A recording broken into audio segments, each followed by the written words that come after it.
All right, the next section here is on dining out, and I'm very grateful to be recording this. If you're watching the video casting, the video audio version, you'll know why, but I can't I'm wearing a shirt that says grateful if you're listening to the book. And it is a reminder that you can go to my YouTube channel, the church YouTube channel, Rumble.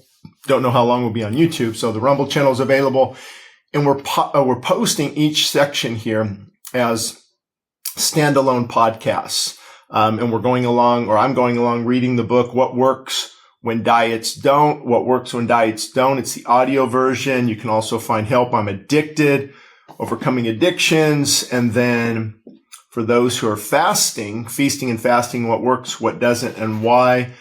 All the books are available at the church website, westsidechristianfellowship.org. Trying to get this information out to help us in our health and fitness goals. Especially as you get older, you realize how important that is. Also, if you're watching by video, you will see I need to shave. So don't worry, that will happen today before church coming up here shortly. So let's talk about dining out. As I read through the manuscript here, I want to just have to speak the truth in love. You're going to have to decide what you want to do going forward. If you've got kids, your spouse might not be on the same page. It's really hard to eat healthy and dine out. And what I mean by that is consistently, right? Going out consistently. Because a menu might say, organic black beans, okay? Or organic quinoa with some salad. What type of dressing? A lot of the dressing has refined oils, tons of sugar. You might, it might say something about the meat, like all natural chicken breast. Well, that doesn't mean much at all. So it's really hard to eat out, especially, and I think, sodium content, especially if you're trying to lose weight, water retention with sodium. I just don't eat out very often. In our area, there is a restaurant, known for, serving a lot of organic things. It's a Mexican restaurant. But again, the tortillas, I almost said that wrong, the tortillas that they use, I'm thinking of my Spanish accent here, which I don't have, but they are not healthy. The dressing is not healthy. The salad, many of the things in the salad are not organic, tons of pesticides. So, but going in, I just kind of know that. Sometimes I'll bring, maybe if I've got some chicken breast I cooked a few days ago and I need to get through, I'll bring that along with my own dressing, such as Primal Kitchen, or you make your own dressing as well. If I make some peppercini juice with some, let's say, some Manuka honey and a little bit of, what would be another good thing I would add? Maybe a little bit of apple cider vinegar, some herbs in there if you want. You can make your own salad dressing, and you're really going to feel better because it's healthy and you feel like, hey, I'm in control. And that's what happens with discipline and self-control, is it fosters more of the same thing. So there's not much good news I have about dining out. I mean, of course, all the little tricks if you eat out, let's just say one of the favorite, well, I don't want to say names on here, I guess, but, I'm in Southern California, so you can probably guess what is the number one hamburger chain out there, fast food. Maybe get the hamburger if you need to get it, a couple patties, no bread, no French fries, no shake. Drink some water instead of soda. That'd be a much better choice for sure. Same thing with a very famous chicken sandwich place in my area. Maybe just eat the chicken, so you have to be strategic, but I love these, people that say, well, they're Christian companies. Yeah, but they're not healthy foods, at all. It's just the truth. So let me tell you a few dining out tips that might help. Number one, kindly instruct your waiter or waitress not to serve bread or chips beforehand. No brainer, right? Out of sight, out of mind. It's hard, I know, but you're going to save, anywhere in the minimal amount of calories. You're going to save 200-300 calories, on that meal, if not 500, 600, 700 calories. I've noticed before one time when they brought out bread, the amount of bread I ate, soaking it with the oil, I was a good 600, 700 calories before my meal even got there. And it's strategic. They will, not every place, but some places know, chips and bread, it raises glucose, insulin spike pretty quickly, and you're going to be hungrier, and you're probably going to order more. And you're definitely going to order off the dessert menu. That's for sure. Order salad dressing on the side is number 2. Just use a minimal amount. Try dipping your fork in it. You don't need, because even in a big serving of salad dressing, you could be well over 300-400 calories, depending on how much you put in. A lot of sugar, again, refined oils. So, dipping it is good. Avoid eating the croutons, of course. Try to just, find a fresh salad with a lot. How much stuff can they put on it? For example, there's a couple different places I've went where they'll have 3 different types of salads, with each one has its own type of, each one of them has its own type of, ingredient, I guess you could say. Some have cucumbers, tomato, I won't elaborate that. It's obvious, but I can let them know what's it, how much extra. Sometimes it's not much to combine everything. You could call it a, combination or an everything salad. One of the places I go, I order an everything salad. So everything is on it. The organic corn, some organic black beans. Now this is an organic restaurant. So, granted, some of the salad dressings aren't that great. And then of course the cucumbers, tomatoes, mushrooms, all the different things that are in salads are on this one salad. So that's a way to do it too. Again, my other tips I said earlier might maybe bring, I'm not ashamed to bring my own salad dressing and just put it on there. I like it better. I know what's in it, especially if I'm trying to stay in shape. Choose one main carbohydrate with your meal.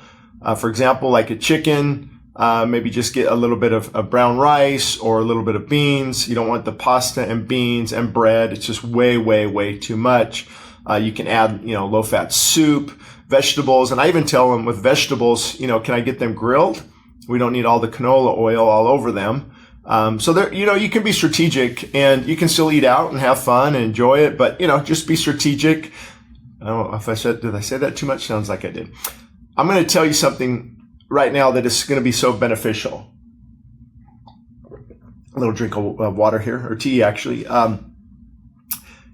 When you succeed in this area of health and fitness, it's really, the difference is really only about a 10%, 15% difference. If you look at, the choices throughout the day, it's about making more right choices than wrong choices. It's about saying no more often. It's about changing. It's these little changes that really make a big difference. For example, let's just take today. For me, I decided, if I want to get up, what type of meal am I going to have, or maybe fast till lunch? And then at lunch, I'm going to make a good choice. Later on the day when those cravings are coming, am I going to go grab a half gallon of ice cream, or eat way too much? And then late night snack. Am I going to choose to park like I did yesterday? I parked way far away at the mall and had to walk all the way to the mall and then throughout the mall and got 2,000, almost a mile in, the choices, those little choices make a big difference, especially over the course of a week. It's huge. And so I wanted to share that with you because some people think, oh, this is so overwhelming. Actually, it's just a matter of, I'm going to say no to a certain coffee establishment in the morning and not get that pastry.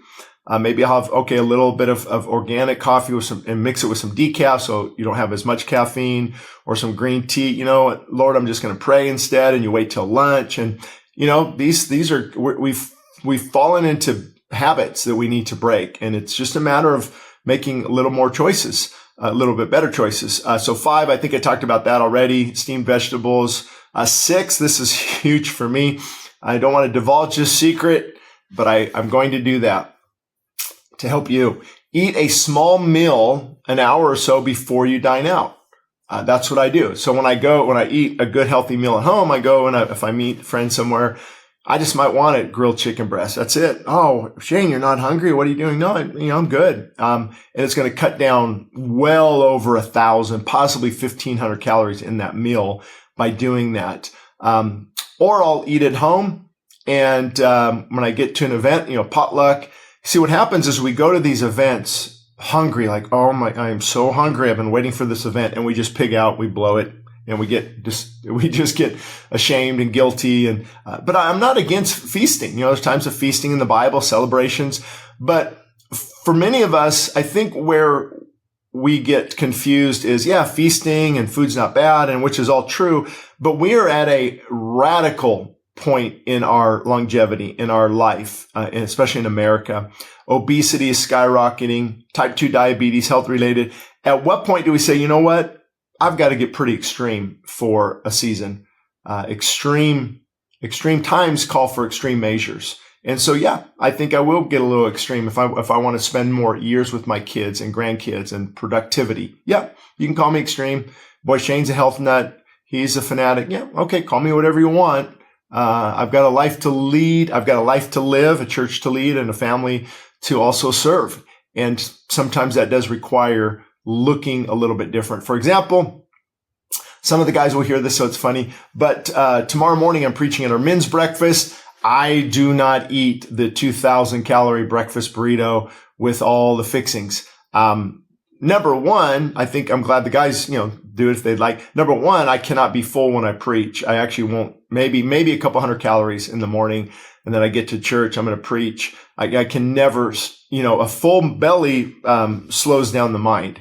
It does not produce good thinking. You're not on, because, you've heard of L-tryptophan, but not even that amino acid. There's other things, just the digestive process. All that blood is now being used to digest the food, and then mentally kind of checked out. I'd love to do it sometime. Maybe I will in the future. Men's fasting breakfast. Let's come fasted and let's see what God does. I bet their attention span is a lot better. I bet their worship is a lot better. If they need to eat just a little bit, that's fine. But, or I'll eat a little bit before I go. And I just choose not to do that. Or, like I've said in the past, I will eat a little bit at home. And if I go to things like this, I'm there, I'm not hungry. The bacon and sausage and eggs don't really tempt me because I'm satisfied. I just had a couple eggs with a half of an avocado, and so just being strategic. And again, if I look around at all maybe the people, who don't like to hear this, 80% of them, 70% of them need to make some huge changes in their life. We can become obese. And again, this is coming from a guy who used to weigh 270 pounds, hard to get up a flight of steps. I couldn't even imagine having kids back then, let alone grandkids, let alone try to be productive for God. So we do have to take extreme measures. So maybe you might see that fasting men's breakfast here in the near future. So again, eating a small meal before you dine out will help to avoid overeating. And you're talking big time. You'll save, you'll easily save 500 to 1,000 calories on that meal. When ordering, have the sauce and cheese and bacon and mayonnaise removed. That will save you a huge amount of calories. And again, it's not about calories. It's about quality of food. Normally, when you eat out, that quality of food is not good. So if all else fails and a meal contains a great deal of calories, eat half and take the rest with you. And then eat it later that evening or in the following day. Eat until you're satisfied, not full. But again, I'm not a fan of eating out very often. Many people associate dining out with overeating. It becomes an excuse to eat too much food. This type of thinking may have been acceptable 50 years ago when families rarely dined out and they were slender and they moved a lot more.